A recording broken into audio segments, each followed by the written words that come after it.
let's talk about MongoDB.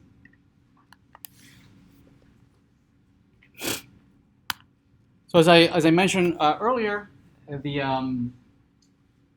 there have been certainly many other types of databases throughout the history of computing, although non-relational databases have been pretty much the standard that the industry has been using for quite a while, and is the most widely used. But certainly there's many other types of databases, graph databases, object-oriented databases, and there's all different ways of storing it. There's real-time databases as well, and each one with a niche, a particular application.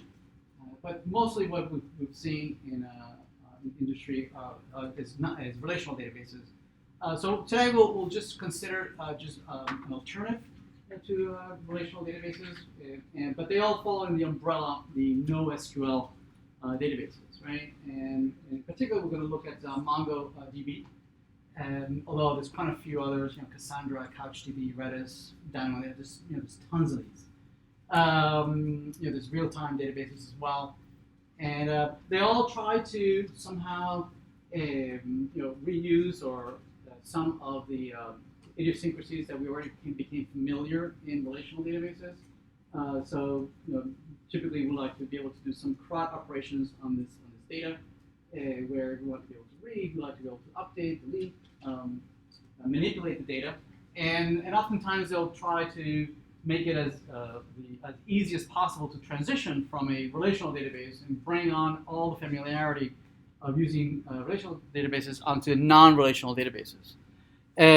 So in particular, we'll look at MongoDB, real-time databases, graph databases. There's quite a few other that have nothing to do with relational databases. So we'll specifically talk about MongoDB today. I encourage you to download MongoDB. They'll try to upsell you either a host version of the database. There's a community version, and that's plenty for what we're going to be doing here in this class. There'll be an assignment based on MongoDB that's going to go out today. Yeah, today. So you should install it, or probably were you asked to install it at the very beginning? I forget. When you were installing it, you weren't? Okay. Right, so this is a good time to download it, install it, and run it on your machine. You will need to create a folder on your machine. The default location of where MongoDB stores its data is under the /data/db folder, although you can override that. But if you don't configure it, that's where Mongo is going to look, right, to store all your databases. You might, on Mac OS, you might need to log in as an administrator to create a folder at the root of the file system. And then once you've installed it, typically when you install it, it installs it either in program files or /user/local/MongoDB. Under there'll be a bin directory, and in that bin directory there'll be several executables, okay? Of which we're going to be mostly interested in 2 executables in there, right? One of them is going to be the server itself, right? That allows you to start up the Mongo database. It's called MongoD, the daemon. And then there's just plain old Mongo that will start up the client so that you can connect to the database and start interacting with it in the console. So to start MongoD, again, if you're on Mac, you need to you might need to use sudo to start it. On a PC, you probably won't need to. Also, it's a good idea to add the bin directory of Mongo to your path so that you can run it from anywhere. So here, presumably, MongoD the bin directory is in the path. So we can run that. Once you run it, it starts up and it starts listening at the default port 27017.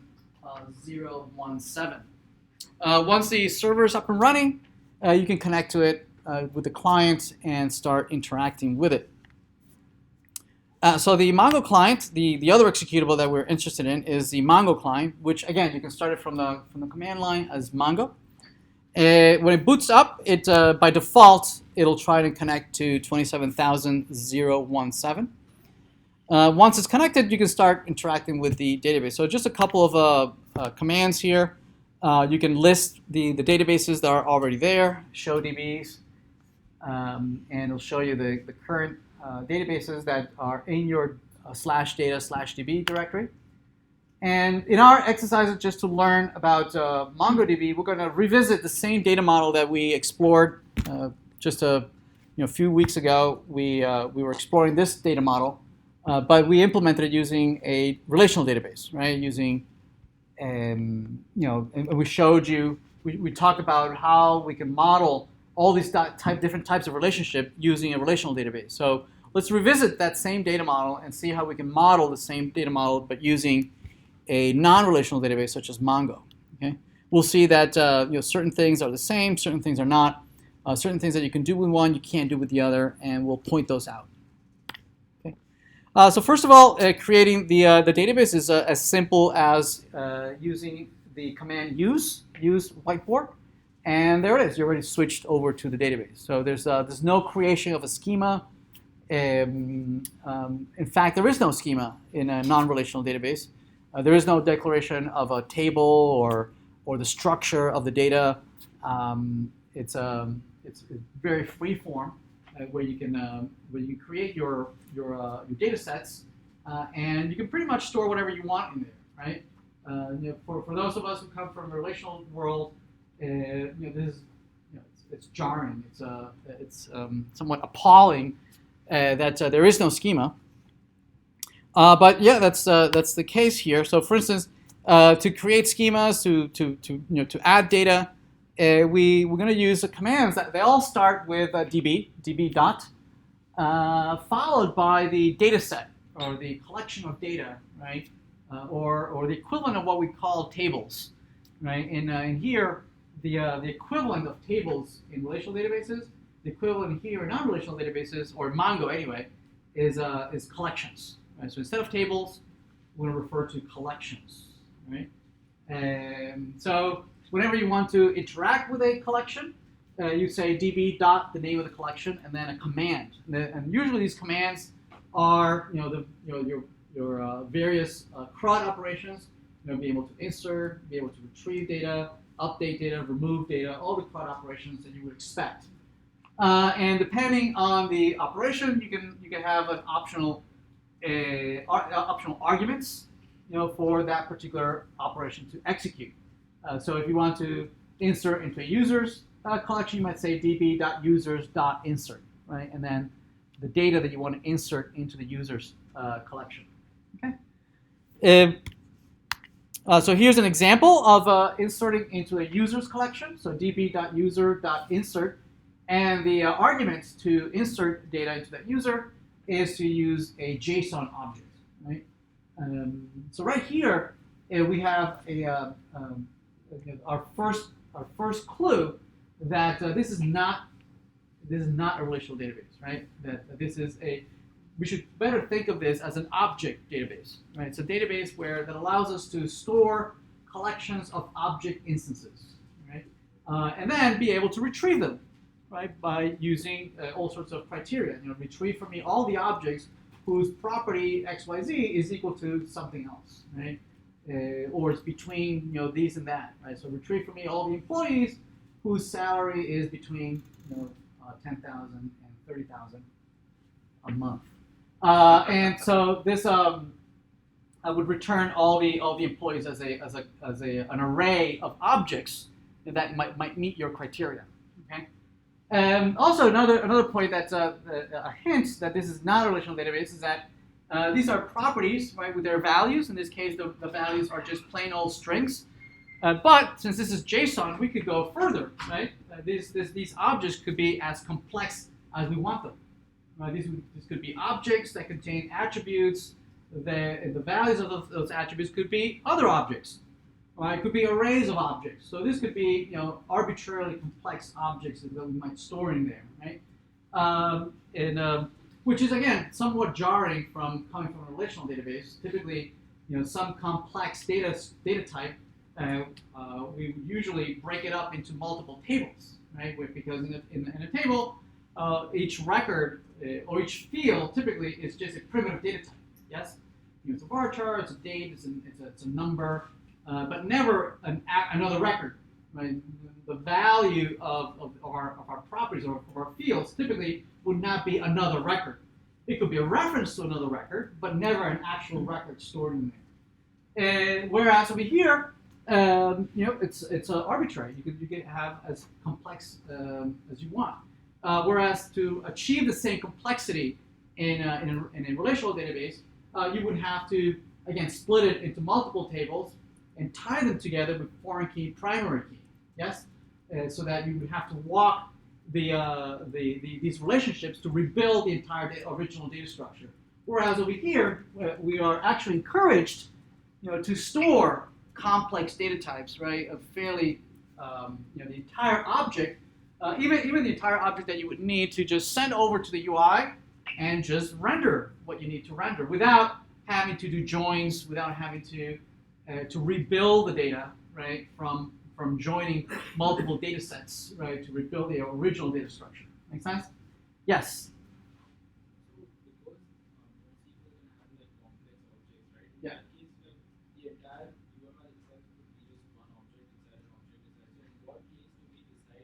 Yeah, exactly. So the same. Yeah, exactly. Very good question. So we are encouraged to store the data as much as we can that is needed on a particular query of the data, and so without having to go out and join data from other places. But certainly we're going to have the same challenges that we have in relational databases of whether they might have being redundancy and there might be risk of inconsistency, right? So we have the same exact concerns, yes, and the same responsibilities of avoiding these the issues of inconsistency and risk of because of redundancy, right? So even here we would try to avoid redundancy. So if we are going to store some information about a department, you might have an employee who is in several projects, and so you typically would not store the projects all of them inside of the employee. You might decide to spit it out, break it out into a project. So certainly we have the same choices of normalization and non-normalization. But in the cases where you don't have any redundancy, or where you can manage the redundancy, either by some API or some tool that handles the redundancy for you, so that you would not incur in the risk of inconsistency, then it is encouraged to store everything as much as possible in an object, right? Yes? I'm not sure if Mongo does this, but I know in some non-relational databases, they usually have like a document size limit. Does Mongo? Yes, it has document size limit. Yep. Also, there's some limitations on of pagination. If you have a huge response that you have many records that meet a particular criteria, being able to iterate over them. There's quite a few limitations that Mongo is still working through. Limits pagination, especially if you're going to go 10 out of time, for instance, right? And the response is millions of records. Certainly, there's quite a few limitations. Yep. Yes. So in Mongo, there is something called reference, right, which kind of like tries to look at the Yep. aspect. But is it not encouraged to use that? And do we just store like an object instead, which would be like No, you can have references that could be treated just like foreign keys, right? That are referencing some ID, some primary key in some other collections, right? But there is no you don't have the concept of a join, right? Where you would, I mean, you can certainly retrieve records whose ID primary key is equal to this other foreign key, right? But that doesn't come for free, right? You are responsible for implementing this yourself, or through some API or some tool like JPA, right? In this case, would be there's a Mongo equivalent to that, which we'll see today. Mongoose. Mongoose allows you to interact programmatically and resolve these references and say, hey, this field actually is a reference to some other document, and it will create for you a semblance of joints, right? Which basically entails into making a separate query, knowing that foreign key, going to fetch that other document and replacing that foreign key with the original document that it was referring to. Well, we'll talk about that. And it's referred to as a populate. You populate the record, the reference, right, and then it's replaced with the record that is referencing. Yep.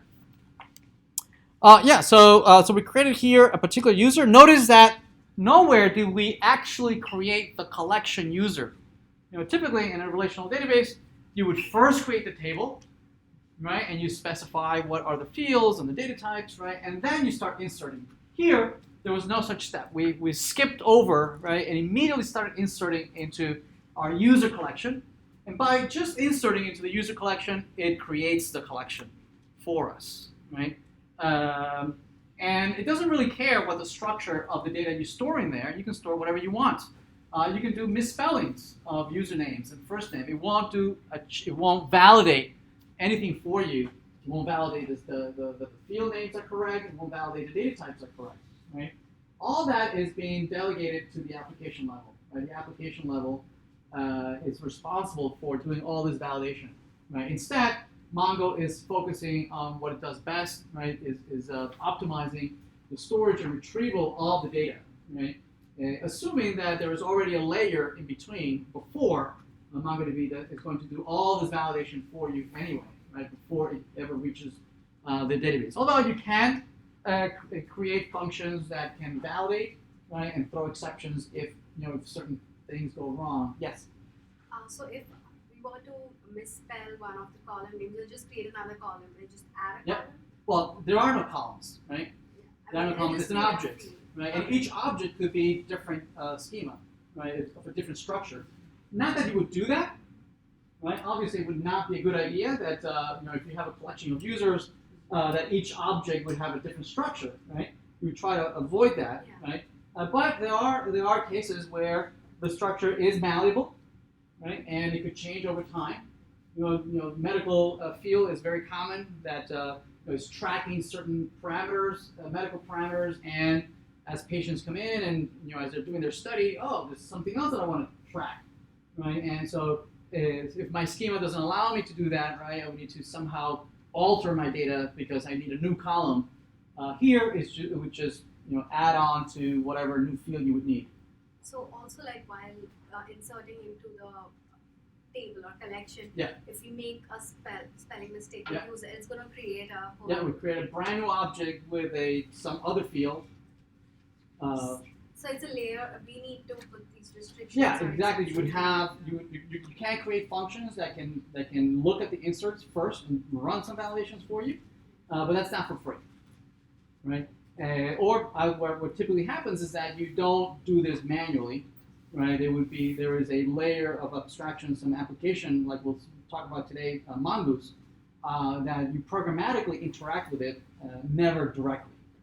First, we'll do it manually. Just to get a feel for it with the console, and then we'll jump over to doing it programmatically. Right there, you can establish all sorts of validations and requirements and constraints. That a certain field has to be is unique, that it's required, and that it has to follow this particular regular expression, that is a numerated data type from these values. There, you can establish all sorts of constraints. Yes.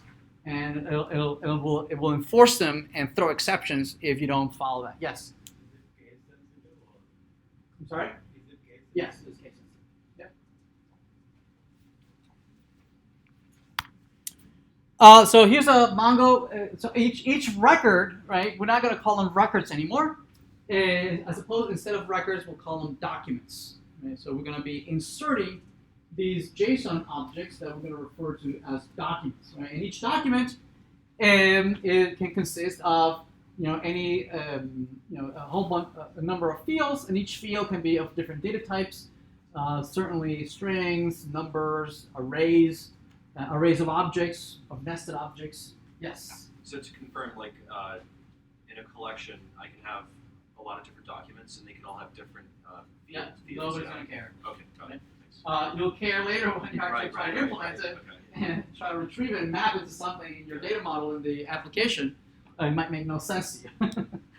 Then you would have to have your application be also very generic, right? And try to and see how you represent that generic implementation. So a collection is just basically just several documents, right? Each one with their particular values. Okay. You can also do a show collections, and it'll display all the collections that you've been inserting or updating or manipulating. And then you can start retrieving data. Once you've inserted into these collections, you can use functions such as .find with a parentheses. Notice there, it is a function that if you don't provide any arguments, it's interpreted as you want all the documents in this collection, right? So here it's returning this first document. You'll notice here that there's all the attributes that we added ourselves, right? The usernames, first names, last names, whatnot, plus this additional field that we never created, right? The underscore ID, right? So this underscore ID is created for you by Mongo when you insert the document, right? And its value is a unique identifier that behaves, has the role of representing the primary key, right? The unique identifier in this collection. Notice that the type is of object ID. It's an internal data type for Mongo, but internally it's represented just as a string. Okay? You can override that and say, I don't want Mongo to generate these IDs for me. I want to generate them. Okay? You can specify that as well. But the default is that it generates them for you. Okay? These unique identifiers are used internally also for indexing. Internally, by default, it'll index these identifiers for improving performance and retrieval. Right? We'll talk about indexing a little later. Also notice that it has the underscore in front of it. From time to time, you will see other properties that have an underscore in front of them.